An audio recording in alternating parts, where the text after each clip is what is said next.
Yo, what's going on, guys? Yeah, voice is getting better every single day. Sitting outside, touching some grass, enjoying spring because spring has sprung, guys.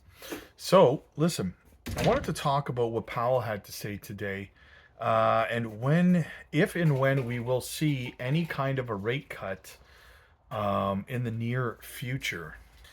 So, what he talked about in his presser today that really kind of stuck with me was he referred back to the that you remember that event that shut the world down for 2 years. I can't say it. You know what it is though, and how they started QE, right? And obviously they were printing money and rates, all that fun stuff, right? So it was QE like crazy. It was a good time. It was, everybody was getting, stimulation from financial stimulation. You know what I mean? And he said that there's a lot of criticism now. He said, could we have handled it better? Could we have tapered off of QE sooner? Yes, we could have and should have. But again, you can't look. It's easy to look back in hindsight and be like, shoulda, coulda, woulda, right? That's easy, right? But when you're in it, it's difficult to know what the timing should be, right? But now, as a result, the Fed gets a lot of criticism that they should have started quantitative ease or started tapering off of quantitative easing, and even started moving into QT a lot sooner than they did. And I kind of was getting a vibe from what he was talking about in that it's almost like they're delaying cutting rates and they're not cutting rates right now for so much longer because of the criticism. It's almost like they're scared, or not scared. Scared's the wrong word, but for the lack of a better word, scared about the criticism of, oh, they could have done better. They could have held rates higher for longer or something like that, right? It seems like that's the vibe that he's giving off right now. And that's I think that is a factor, not the factor, but I think it is a factor in their decision making process. They're holding on to this non-rate cut position, pausing, and like don't be surprised if we do not see a rate cut in June either. Now, this is a kind of a segue into the next part of this, and I know a lot of people right now are, you know, really upset to hear that. We were live streaming Powell's speech earlier today, and a lot of people I could see in the chat were upset, and they're like, just cut rates, and he's doing this to spite Mr. T and all that kind of stuff, right? And here's the thing, guys, no rate cut in June. While I'm not saying that we are not going to have one, right? I'm not saying that. I still think it's very possible we do. But what I would say that is if we don't see a rate cut in June, there are other factors at play here that may actually be better than a rate cut, right? For the markets. And the first one is, well, we have China and the US meeting between the 9th and the 12th, right? Which is what they start like the day after tomorrow from the time I'm shooting this video. And if we see the fruits of that labor come out very, very positively, if we see them come to some sort of agreements and lowering tariffs, cutting tariffs, whatever the case might be, right? If we see anything bullish for markets come out of that and the economies, both economies, not just the U.S. but China's as well, right? That's going to be in itself a very, very positive catalyst. I mean, look, yesterday when they had announced that they were going to where Switzerland, I think they're meeting or something, China and the US, when they announced that, markets pumped. So imagine if they come out of that with any kind of bullish news, right? Markets are going to really respond in a positive way to that, in my opinion.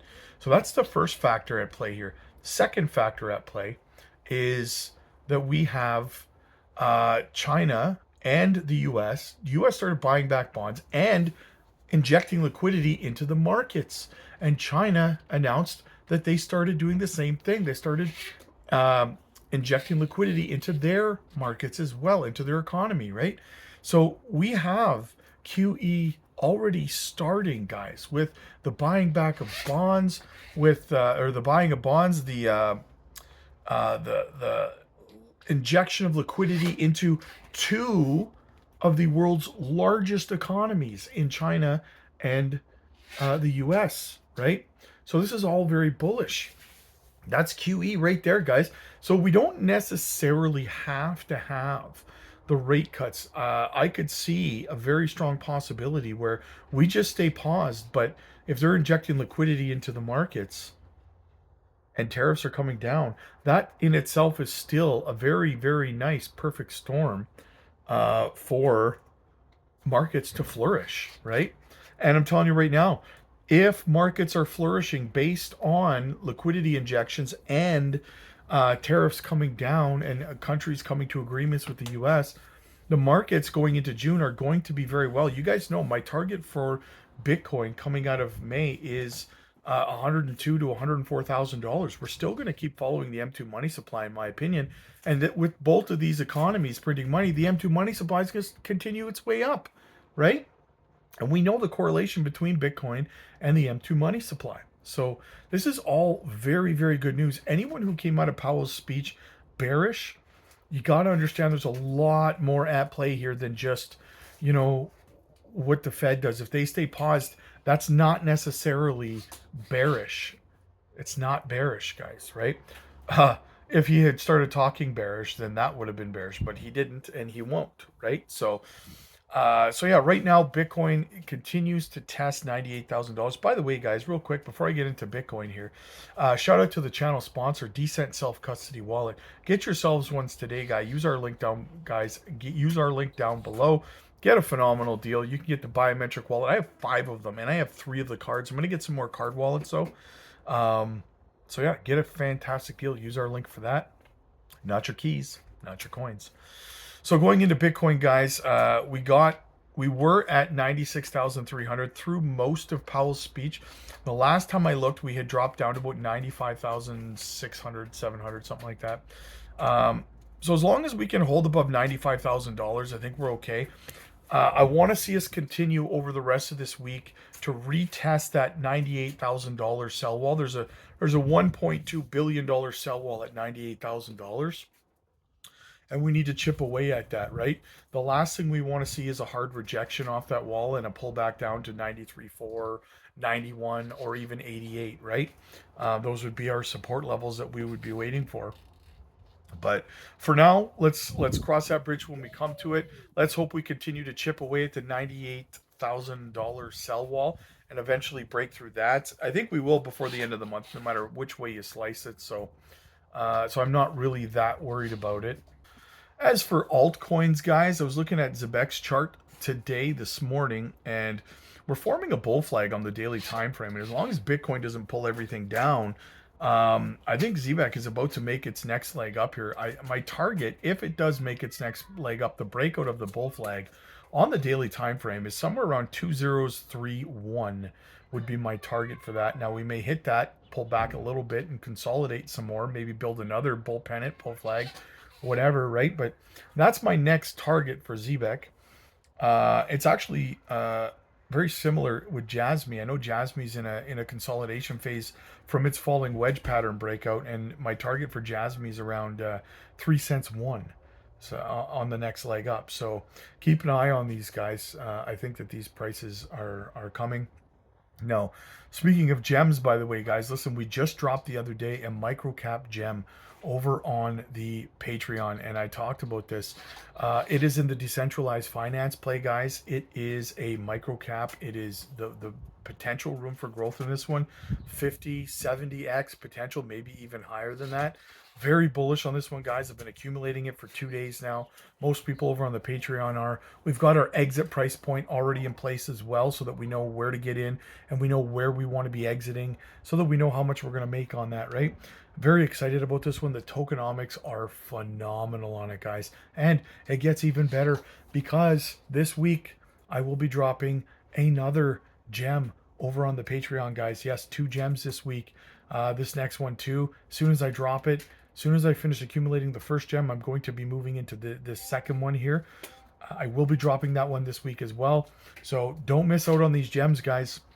We got in early on. We get in early on these plays. That's what we do over there. Zebek, Onyx Coin, Swift Coin, right? We got into Onyx Coin back in March of 2024. We were the only ones really talking about it besides like Caesar Gets Crypto. And guys, we cleaned house on that one. Obviously, we made a lot of money on Zbeck, XPR, Cookie, Moonwell, and so many others, right? That's the point. You want to get in early on these plays. We drop in 2 this week, guys. You do not want to miss these projects. We've helped 30 people just this year hit 7-figure portfolios, and we're keeping that streak alive, baby. We're going into next month, this month, and next month. We want to keep it going, keep it growing. Could you be the next one to make that list, guys? Get on over to the Patreon. We're live over there every day. And if you need more personalized one-on-one help, you can book one-on-one coaching calls with me personally as a Patreon member, absolutely free. So what are you waiting for? Take advantage of the opportunity that's in front of you, the tools at your disposal. The link to the Patreon is down below in the description. Click like if you like this video. Click subscribe if you really liked it. I'll see you guys in the next one. God bless.